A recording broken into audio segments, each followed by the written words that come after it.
ども、あなたの365日を夏休みにするなんていうことの夢のようです。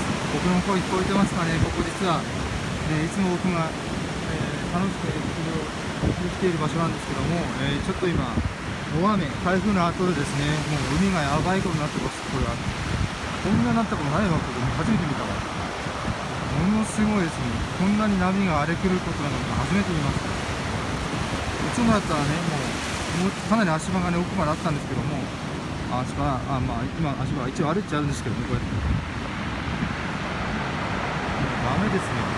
釣りどころじゃないので、ちょっと、まあ、記念というかね、こんな荒れ狂う海は初めてだということで、ちょっと撮らせていただいています。いやー、すごいなー。お魚さんたちいるんかな、この中に。